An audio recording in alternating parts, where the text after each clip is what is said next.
नमस्कार, आदाब, सत श्री अकाल। मैं प्रवेश चौहान चंडीगढ़ न्यूज़ में आप सभी का स्वागत करता हूं।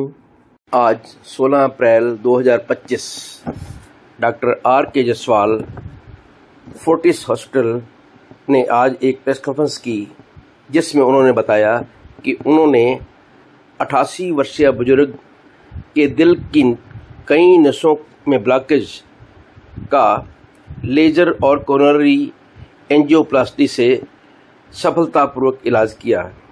आओ देखते हैं इस प्रोग्राम की एक रिपोर्ट। गुड आफ्टरनून, मेरा नाम डॉक्टर R.K. जसवाल। मैं फोर्टिस हॉस्पिटल मोहाली में डायरेक्टर और हेड ऑफ डिपार्टमेंट के रूप में कार्यरत हूँ।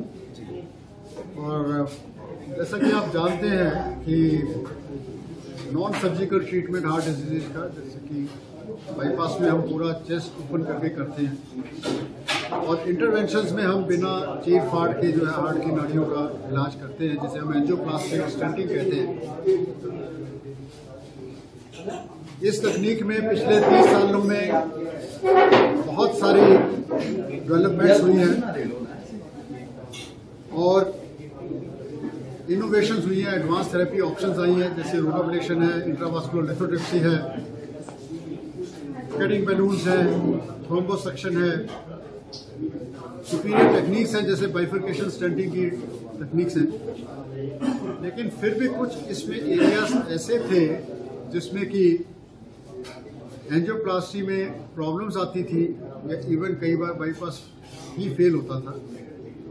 ऐसे स्पेशल केसेस को ट्रीट करने के लिए वर्ल्ड ओवर जो लेटेस्ट टेक्निक है उसे हम लेजर एंजियोप्लास्टी या एल्का के नाम से कहते हैं, एक्साइमर लेजर कॉर्नरी एंजियोप्लास्टी एल्का। तो ये तकनीक वर्ल्ड के बड़े चुनिंदा हॉस्पिटल्स में अवेलेबल है और इस साल के बिगनिंग से ये हमारे पास फोर्टिस हॉस्पिटल मोहाली में इंट्रोड्यूस की गई है। इसमें फोर्टिस ग्रुप ऑफ हॉस्पिटल्स में भी सिर्फ 2 हॉस्पिटल्स जो कि फोर्टिस ग्रुप के centre of excellence for cardiac services हैं, जैसे Escorts Delhi, Fortis Escorts Delhi और फोर्टिस हॉस्पिटल मोहाली, इनमें ये फैसिलिटी दी गई है।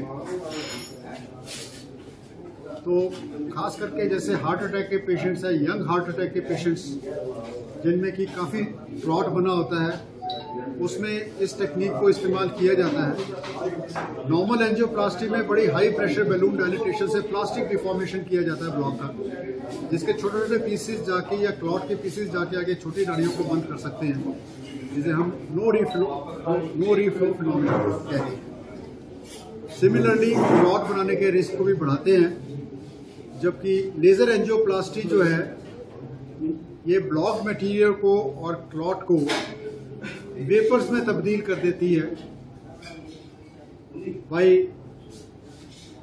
मैकेनोकेमिकल एंड फोटोथर्मल एनर्जी डिलीवरी, और उससे जो इनके बॉन्ड्स हैं, मॉलिक्यूलर बॉन्ड्स हैं ब्लॉकिंग टिश्यू के, वो सारे टूट जाते हैं और ये वेपर्स में कन्वर्ट हो जाता है।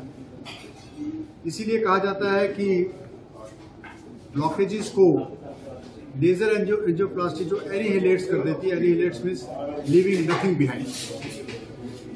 इसलिए चलते हार्ट अटैक में, खास करके यंग हार्ट अटैक में जिसमें कि बहुत क्लॉट बना होता है, उसको हम लेजर से सारे के सारे क्लॉट को पानी में तब्दील कर देते हैं।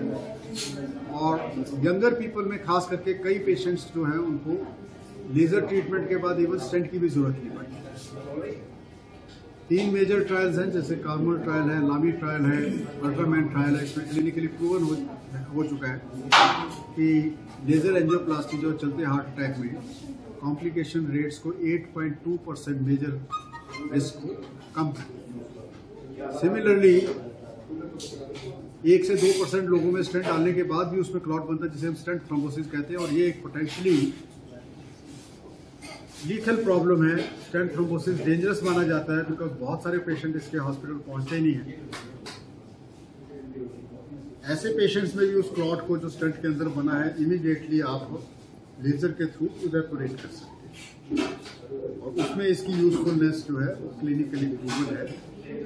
थर्ड थिंग जो है वो है एंजियोप्लास्टी के बाद, स्टेंट के बाद कई सालों बाद अगर स्टेंट बंद हो गया, उसके अंदर कचरा जम गया, दोबारा फैट जम गया है, या स्कार बन गया है, या कैल्शियम डिपॉजिट हो गई है, उस केस में भी इंस्टेंट रीस्टेनोसिस कहते हैं इस कंडीशन को। इसमें लेज़र का बहुत ही क्लिनिकली इम्पॉर्टेंट और सेफ रोल है, जो कि उस स्टेंट को दोबारा खोल देता है और रीस्टेंटिंग से आप बच जाते हो। रीस्टेंटिंग में रिस्क ज़्यादा होता है, या बाईपास से बच जाते हैं जिसमें कि रिलेटिवली रिस्क कंपैरेटिवली ज़्यादा है। तो ये बड़े लो रिस्क प्रोसीजर से हाई एंड टेक्नोलॉजी से आप उस स्टेंट को खोल देते हैं। सिमिलरली बाईपास ग्राफ्ट जब कुछ सालों के बाद फेल होता है, इसके ग्राफ्ट डीजनरेट हो जाते हैं, उसमें भी सेकेंड बाईपास या स्टेंट में रिस्क भी होता है और उसमें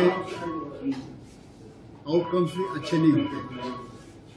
फेल्ड बाईपास में भी लेजर से उस ग्राफ्ट को आप दोबारा साफ करके चालू कर सकते हैं। सिमिलरली जो हैवीली कैल्सिफाइड आर्टरीज है, उसमें कई जगह हैं जिसमें कि लेजर जो है वो रोटेशनल एथरेक्टमी को हेल्प करता है और इस कंबाइंड प्रोसीजर को रेजर कहते हैं। ऐसे ही इंट्रावास्कुलर लिथोट्रिप्सी में भी मदद करके लेजर उसको कामयाब करता है। 100% ब्लॉक आर्टरीज में भी लेजर का इम्पॉर्टेंट रोल है, अगर एक बार ठीक रास्ते से उसमें क्रॉस कर गई है वायर। तो ये ऐसी सिचुएशंस है। और सिमिलरली वो डायबिटिक जिनमें कि सारी की सारी नाड़ी ऊपर से लेकर नीचे तक ब्लॉक पड़ी है, उसमें ना आपके पास कोई स्टेंट रखने की जगह होती है और ना ही उनमें बाईपास कामयाब होता है। तो ये पेशेंट्स हमेशा रिस्क पे रहते हैं या इनको एंजाइना की तकलीफ रहती है। इन सभी पेशेंट्स में लेजर से इसको सारी की सारी नाड़ी को जो है ट्रीट किया जा सकता है। तो ये वो सिचुएशन जिनमें कि प्रेजेंट डे मॉडर्न ट्रीटमेंट की लिमिटेशंस हैं, उन सभी के लिए जैसे मैंने अभी बताया, ये लेज़र ट्रीटमेंट जो है ये कामयाब होता है। और ये हम 3.5 महीने से फोर्टिस हॉस्पिटल मोहाली में कर रहे हैं। और जैसे मैंने आज दिखाया भी, एक 87 ईयर्स का पेशेंट जिसको कि 30 साल पहले स्टेंट्स डले थे, फर्स्ट जनरेशन स्टेंट थे, रफ स्टेंट्स थे, उसमें स्कार बनते बनते ऐसा बन गया था कि सारा का सारा नदी बंद हो गया था। उसको हमने लेज़र से क्लीन करके उसमें रीस्टेंट करके पूरी की पूरी नाड़ी को रिपेयर कर दिया। ये इस लेटेस्ट तकनीक के फायदे हैं जो कि इस रीजन में अब लोगों को मिल पाए। Thank you.